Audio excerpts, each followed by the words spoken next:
What's good, everybody? It's the GOAT Aaron Brown, and today I'm going to be doing my 200-meter predictions for the Olympics on the men's side. Before this video starts, be sure to subscribe to my channel and also drop which video you want to see me predict next, which race, and also become a member of my channel by hitting the join button or the link that's linked down below in the description as well. Now let's jump straight into it. So this 200 meters this year will be interesting. We have all the key figures and factors from the last Olympics and more people. We have the defending Olympic champion, Mr. Andre de Grasse, reigning from Canada, who trains in Florida back with his original coach, Raina Ryder, who he was training with the last Olympic cycle. And we seen how he got back in shape at the end of last season, running 19.7, winning the Diamond League final. So he's one of those guys who always performs at the end of the year at the biggest meets and really don't run that fast during the year because he simply don't have to. So he's often counted out because he don't run super fast times and don't peak early. And a lot of people never really have him listed in their picks because they pay attention to rankings more than they do to actually peaking at competitions and to patterns. Then we have guys like Ceesay Togo, who's also a really strong 200-meter runner. He got the bronze medal last year. I was thinking he was going to get silver last year after his performance at the London Diamond League, but he got the bronze. But this year, I think he's going to come a little stronger. He's ran some really impressive times in other events this year. Almost ran 43 seconds in the 4, broke the world record in the 300, and also ran 19.7 earlier in the year. Then his mom died, so he really has something to prove. Then we got the kid Arion Barnett. He hasn't ran much this year. We all know why, but he's back. He opened up with a 19.7, so you can't really put nothing past him. Got the Olympic silver medalist Kenny Bernard. Had a really strong showing at the United States Championships where he ran a 19.5, where he was winning the race for 185, 190 meters before he got a little tight, broke form, and ended up losing at the line to Noah Lyles. But that went to show that he's capable of pulling this off, and he's capable of beating Noah Lyles and these other guys because, he's beat them before. So you can't really put nothing past a guy like that who's shown that they're hungry. And he's not really a guy who's been really vocal in the past years, but he had a lot to say at the United States Championships after he lost. So I just know he's not going to lay down and just give it up this Olympic cycle. And then last but not least on this list, we have the world champion in the 200 and the Olympic bronze medalist Noah Lyles. He got third place at the last Olympics after winning a world championship the year before. So it's pretty much the same position he's in now. He won the world championship last year, and he's going to the Olympics as the favorite with the fastest time as he did in 2021. So we're going to see if he can pull through and finally win a title at the Olympics, or will he go out how he went out despite being a favorite like the last Olympics. But however it goes, to say the least, it should be a decently fast race, and it shall be super interesting. Now we're going to jump into these predictions, but firstly, we're going to look at the world rankings. And I often tell people at the end of the day is going to end, and really don't pay too much attention to world rankings because a lot of these people haven't had to peak this year while others have, like the United States athletes, the Jamaican athletes. They have to literally run fast at their trials just to make the team.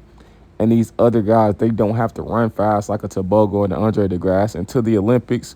So that's why you often see these guys barely breaking 20 or running 20 flat and showing up to the Olympics winning with 19.6s and 19.5s because they don't have to run fast and literally until the Olympic final.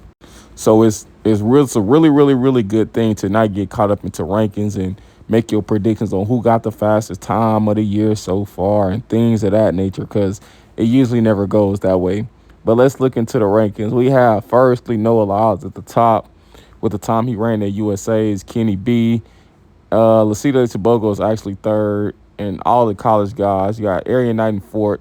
And out of all the guys who really matter, who's not a college guy or guys who didn't qualify, Andre de Grasse is actually fifth despite being 19th on the list.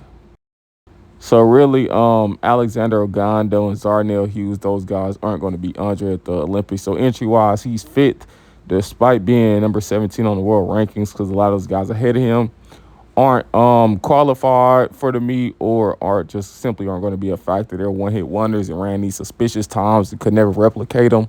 So the first guy I want to look into is the defending Olympic champion, Andre de Grasse of Canada. We know after the last Olympics, he had some hiccups. He got injured, then he switched coaches, and he just had a lot of hiccups, and he wasn't looking like his old self. Like, he was running mid times throughout the year, but he just never had that big time dropped at the end of the season like he usually does. Till last year, he switched back to his coach, and then at the end of the year, I mean, despite being hurt during the World Championships and like coming back from injury, then he had to drop out of races 2022 and 2023 at the World Championships. But he showed right after the World Championships he was back to full health, and despite him not being able to perform in that World Championship final, he went on to the Diamond League final later last year, and he won the whole meet, and he ran 19.7 and ran off on guys who got medals at the World Championships last year. So he proved that him being back with his coach and him not running fast earlier in the year is just simply what he does, and he's back. So despite being hurt last year, him still making the finals at Worlds just went to show how talented he is and that he's just a guy you can never count out. Then the next guy we have on the list is the kid who's now 20 years old, Arion Barnett. Was suspended all year this year, didn't get to run. He ran one indoor meet, ran 20.2, which showed that he was in shape, and then he didn't get to run again until USA's outdoor after being what I would consider set up by USADA, but I'm not going to speak too much on that. That's just what I think happened. He's now eligible to run, and he opened up a USA's, and he ran 19.7 in the finals. So, and he looks really sloppy, but despite looking sloppy, the time still said 19.7. So I for sure think with 6 weeks more of training and intense, like super intense training with his training partners, he'll be ready. And also he's training with other Olympians and guys who's running at the Olympics in the same event as him. So he'll be ready, and he's more talented than those guys. Guys like, I'm not going to say their names, but those guys that train down there in Florida who's going to the Olympics. He's better than them, in my opinion, so he'll be fine when it comes to the Olympics and to do something good. Then next, we got the defending world champion, Olympic bronze medalist in this event, Lyles. He's been on a campaign since the last Olympics when he got rolled by Andre de Grasse and Kenny Benerick, and he's shooting for the win in this event and the win at whatever other events he's participating in. And he's just a guy you can't count out in this event because he's been super dominant in it. But up to the last Olympics, he was super dominant in it as well. But he still came up short because the moment was just simply too big for him. Now, will it be too big for him this time around? You never know. I mean, he had won world championships before the end, but he still lost the Olympics. So we're just going to have to see. But he's talented. He ran fast already this year, ran fast last year. And I'm pretty sure he's ready to run fast now. So we're going to see if he is able to get the job done this year. But he has the fastest time in the world going into this Olympics like he did the last Olympics. So we're going to see how he's able to perform this go-around versus the last time. And next on the list, we have the Botswanan, Ceesay Togo, one of them ones, one of those guys who's just can't sleep on. He got the bronze medal last year at Worlds after competing in the 100 and the 200 and in the 100. He got the silver medal behind Noah running 9.88. Last year was a weak year, in my opinion, but World Championship years are often weak compared to the Olympic Games, and that's just how things usually go. But he was able to medal in the 1 and the 2, got the first African medal ever in the 100. And he's a guy I expected to maybe get the bronze in the 100 and then the silver in the 200, but he got the silver in the 100 and the bronze in the 200. So that just went to show that rounds definitely could take a toll on him. But he's been running 400s this year, and he damn near ran 43 seconds. Like, he ran 44.2 in April.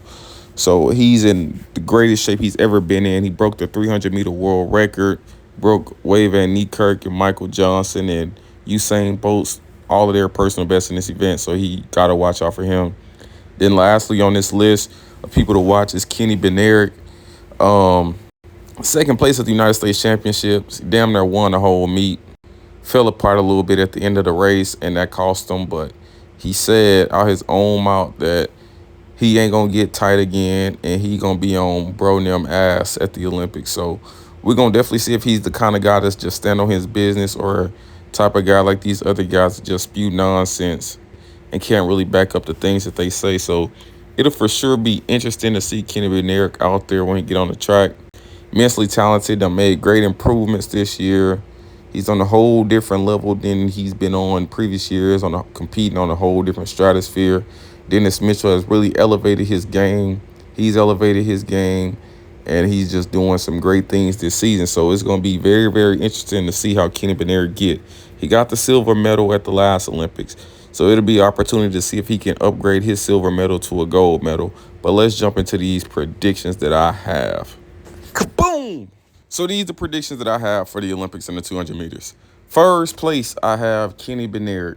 I have him running a race very, very similar to the United States Championships in Oregon, but I have him holding on at the end, the last 5-10 meters, and taking his W. Then second place, I have Noah Lyles. I have him running a very similar race to the United States Championship. Him running a decent first half and a decent second half, but it's just not being enough. But it's going to be a photo finish, but he's not going to get the win, according to my predictions. Then I have Andre de Grasse getting third. This is his third Olympics now. He's never competed too greatly at the World Championships, sort of like Elaine Thompson. But he's never been to Olympics and not medaled in either the 100 or 200. So I would be a fool, especially as the defending Olympic champion, when he showed me that he can go the year, run high 19s, 19.9s, and show up at the end of the year and run a low 19.6. I'd be a fool to not include him on the medal stand. When he's proved year in and year out running against some of the fastest people in history, Usain Bolts and Johan Blakes, and he's still standing on that medal podium at the end of the meet. So to not include him, I feel like I would be a fool, and it'll just be simply disrespecting him. I wanted to include Ceesay Togo. I feel like Ceesay Togo, he's either going to show up and win, or he's not going to medal at all, in my opinion. Same with Arion Knighton. I can see Arion Knighton either winning or not medaling at all. Like, that's just what it comes down to. But I didn't see them winning, so I just had them not medaling. Just because I couldn't take Andre off, because he showed me that when he's healthy and he's being coached by Raina, he's getting on that podium no matter what. Noah, despite having a bad Olympics last time, he got the bronze. So I feel like he have a better Olympics, and he's going to run a fast time. But it's going to be good for second. And I feel like Kenny is going to run a really, really complete race finally, and it's going to be good for the gold medal. But I feel like any one of these three guys are definitely capable of winning. And I for sure want to hear who y'all have predicted to get whatever place down below in the comments. I know some people are going to include Ceesay Togo. Some people are going to include Arion Knighton. And Ceesay Togo, he got a big chip on his shoulder. His mom just died. And just me seeing the efforts in his other races, I know that he hasn't really shown his hand, and he hasn't really revved his engine in the 200 this year, or really even the 100. Like, he has a lot he's been holding back, and I know for sure he's going to definitely probably get on a podium, but I just didn't know which place. I had him either winning it. I seen Kenny and Noah fighting, and Ceesay Togo sneaking them, but yeah, I had him either winning or not medaling at all. But y'all let me know what y'all think down below in the comments, and also let me know which video y'all want to see me, or which race y'all want to see me predict next. And we're going to make that happen immediately. So let me know. Until the next video,